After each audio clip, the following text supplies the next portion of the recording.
ASEAN Dailies. First and foremost news from Southeast Asia. Hi, good morning. This is Arlene and you're listening to our ASEAN Daily.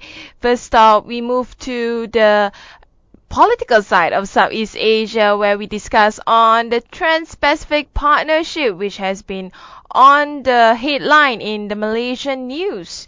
So apparently Malaysia has recently got its green light to officially sign the TPP after the Senate gives the approval. Malaysian Senate has approved a motion for the nation to sign the TPP. Early on also we have the parliament where the motion was passed after a block vote in the House with 127 backbenchers from the ruling Barisan Nasional coalitions voting in favor of the pact, while the 84 opposition lawmakers voted against it. Where what we are seeing right now is 8 labor laws in the TPP will be amended. But in the meantime, the great news on the TPP is that Malaysia will definitely sign it in New Zealand, in fact. According to the Minister of the International Trade and Industry, there were 3 or 4 people who didn't agree, but the majority did. The opposition were greater in the bipartisan lower house in the parliament or the House of Representatives, where the motion was passed with 127 supporting it and 84 were against it. Opposition MPs in particular had strong reservations about the agreement involving the 12 Pacific Rim nations, including the United States, Australia, New Zealand, Vietnam, and Japan. Critics argue that the US-led agreement is colonialist in nature, undermining the special rights of ethnic Malays and indigenous groups in Malaysia, and potentially driving up the cost of medicine.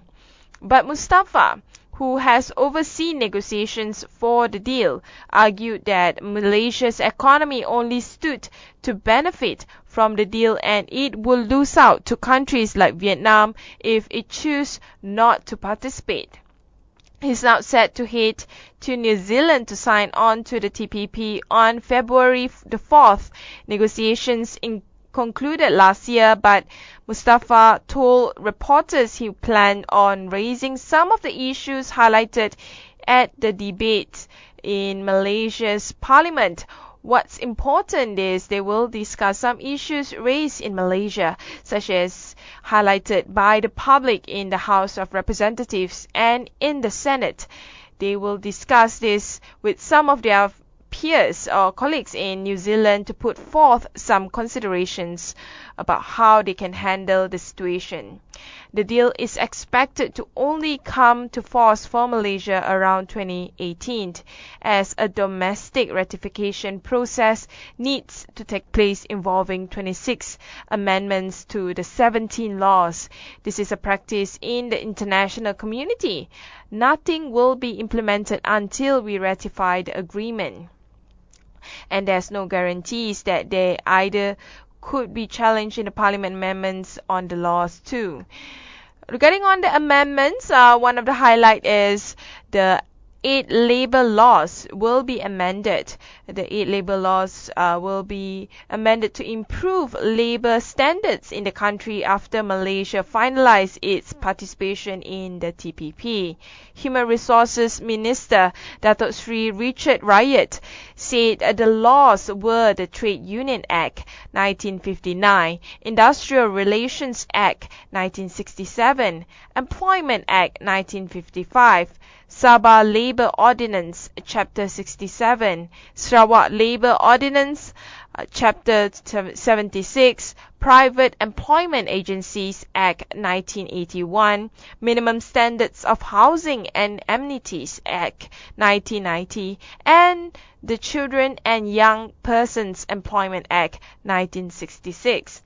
Malaysia needs to implement reforms and improvements in the labour legislations in line with the high labour standards requirement, like other TPP member countries. if Malaysia does not comply with the labour standards, is likely to be prosecuted under the Dispute Settlement Mechanism, or the ISDS, in which it will be detrimental to Malaysia. This is what has been expressed by the minister at a special sitting at the Dewan Rakyat 2 days ago. Rakyat, in his argument, also rejected the perception that the TPP would lead the influx of foreign workers, as the scope and discipline in the chapter on labour in the agreement did not contain any provision to encourage and improve the mobility of workers between the countries of TPP. This has happened in the EU. It aims to improve the welfare of workers and enforce rights of employees who work in Malaysia. The entry of foreign workers into TPP countries are subject to the policies and laws set by the country itself. On the issue of foreign workers holding trade union offices, Mr. Rakyat admitted after the TPP is signed, foreign workers will have the same rights as local workers, including becoming the leader of a union. He said the ministry, through the Department of Trade Union Affairs, was at the stage of amending the Trade Unions Act 1959, Act 262, to fine-tune specific conditions to enable a foreign worker to be selected or appointed as an officer of a union. Among the conditions are requiring the foreign worker should be legally employed for at least 3 years in the Malaysia context, as contained in the Article 10 of the Labour Consistency Plan. If he wants to be selected as an officer of a union, he said, adding that the government will monitor activities of trade unions, especially those led by foreign workers. And this definitely will be one of the biggest trade deal in the world. With the TPP being signed in Malaysia, other countries will definitely carry on with their own respective legislative process, and a lot of the countries will definitely weighting its pros and cons, whether it will benefit to each of the member states. Anyway, move on to another news where we discuss about issues regarding in Taiwan, but not necessarily making the US happy. In fact, Taiwan leader Ma's South China Sea plans is making the US unhappy. A plan by Taiwan outgoing President Ma Ying-jeou to visit an island in the contested South China Sea brought a rebuke from the US, which say that the trip will do nothing to ease tensions in the waterways. The thing is, most young people in Taiwan, especially well-educated ones, tend to hold positive views on Taiwan's economic relationship with China, as they are aware of the China's importance on growth of key industries in Taiwan. And of course, Taiwan is highly dependent on China, as China is the closest market for the country. But in the case of diplomacy, it seems like it is not really gelling well with with the US, which is of course the biggest rival to China when it comes to geopolitics. And this plan will definitely do nothing to ease the tensions in the waterway. This is what the US have said. But Mr. Ma wants to show his appreciation to those stationed on the island ahead of the Lunar New Year. This is based on his statement by his office, adding that the visit, depending on the weather, Mr. Ma's 8-year term ends on the May 20th when Mr. Tsai Ing-wen is inaugurated.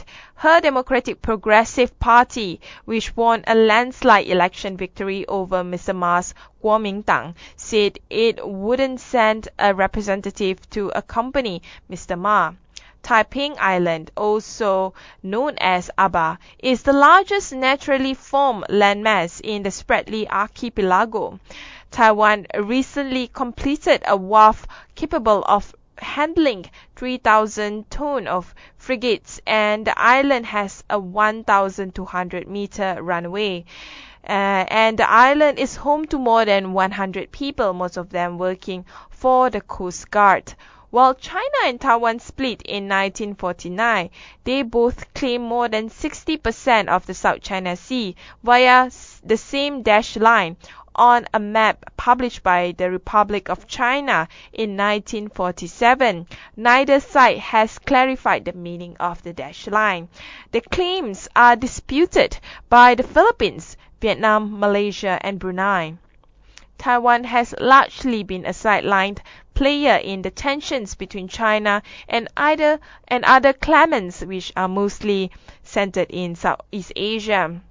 Mr. Ma's proposal last year for countries to shelve their disputes and promote joint exploration and development of resources was ignored by other countries, and Taiwan hasn't been included in the Code of Conduct talks with the Association of Southeast Asian Nations. In fact, they are disappointed that President Ma Ying-jeou plans to travel to Taipei. This is according to Ms. Sonia Urbomb, a spokeswoman to the American Institute in Taiwan. The U.S. de facto embassy said in an email, such an action is extremely unhelpful and does not contribute to the peaceful resolution of disputes in the South China Sea. Mr. Ma's visit comes a day after U.S. Secretary of State John Kerry's visit to Beijing and urged all claimants to avoid escalating tensions. The foreign ministries of Taiwan and China have shown some support for each other's position. Taiwan's in November rejected a permanent court arbitrations ruling and has jurisdictions to hear a Philippine case against the China's claimant.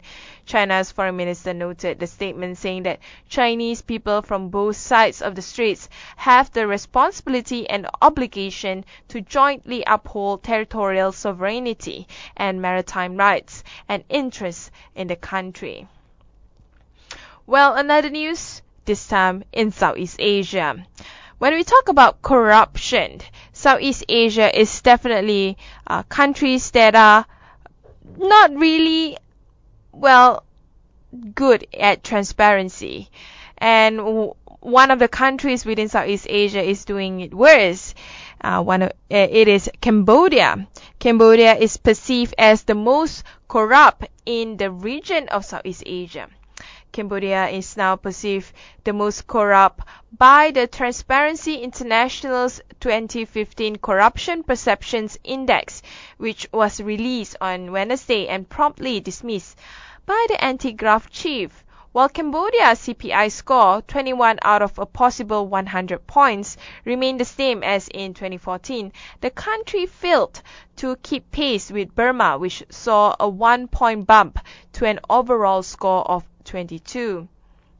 In fact, according to one of the spokesmen in Cambodia, simply speaking, the judicial system and rule of law still have problems, so it reduces scores and Cambodia loses its opportunity to increase its score for 2015. If they look at the investment and commercial climate, in fact, it has improved. And according to Peach Pise, Transparency International Cambodia's director of programs, say Cambodia's judiciary was firmly controlled by powerful individuals and unable to provide justice for ordinary Cambodians. He thinks that a lot of the way of the judiciary system conducts their work is basically influenced by a group of elites, political elites, and also commercial elites. The ordinary people do not have political affiliations with anyone. When they try to access judicial services, the judicial officials wouldn't care to provide it to them. They demand things in return. They do so because nobody persecutes them, nobody watches them. and sadly nobody sanctions them as well. And moreover, education and commerce ministries stand out as the top. You see a lot of the reforms going on, attributing to the reforms to changes in leadership and appointment of more young competent people to roles within the ministry. The Education Ministry has for the past 2 years clamped down on rampant cheating during the high school exit exam, while the Commercial Ministry last year moved the business registration process online, ostensibly eliminating the potential for bribery. So, in other words, there's still a lot to improve, but looking at certain ministry in Cambodia, definitely things has gone well, some of it. Another news also highlighting on the survey, the CPI survey on corruption.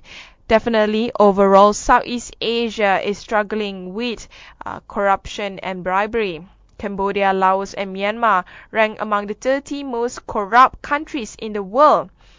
Only Singapore is among the 10 least corrupt, according to TI annual survey. Two Southeast Asian countries, Malaysia and the Philippines, were seen as becoming more corrupt last year, while the others are all improved or remain the same according to the Corruption Perception Index. If there was one common challenge to unite the Asia-Pacific region, it would be corruption. This is according to Sri Rak Pipat, Transparency International Regional Director. From campaign pledges to media coverage to civil society forums, corruption dominates a discussion. Yet, despite all the talks, there's little on any action at all. These are some of the rankings in Southeast Asia. Malaysia fell to 50 points from 52. Thailand unchanged. Indonesia improved to 36 from 34. And the Philippines fell to 35 from 38. And Vietnam was unchanged at 31. Laos was unchanged at 25. Myanmar improved to 22 from 21. And Cambodia was unchanged at 21. So there's a lot of work to do, and Malaysia and the Philippines definitely needs to improve its corruption perception index, as it has gone worse last year.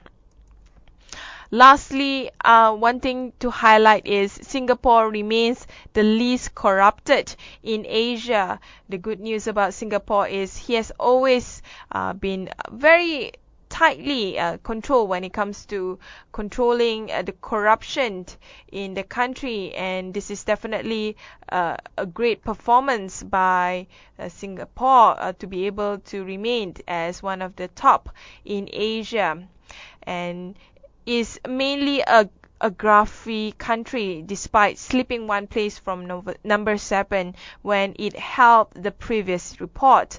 The Hermit Kingdom of North Korea while on the other hand, unsurprising, is Asia's most corrupt nation at 167th place, a distinction it held last year as well. So for Asia as a whole, definitely we have a lot of work to do to move up the ranking, and hopefully it will be a corrupt-free region. And we will take a short break. When we return, we'll discuss on the economic and societal side of Southeast Asia.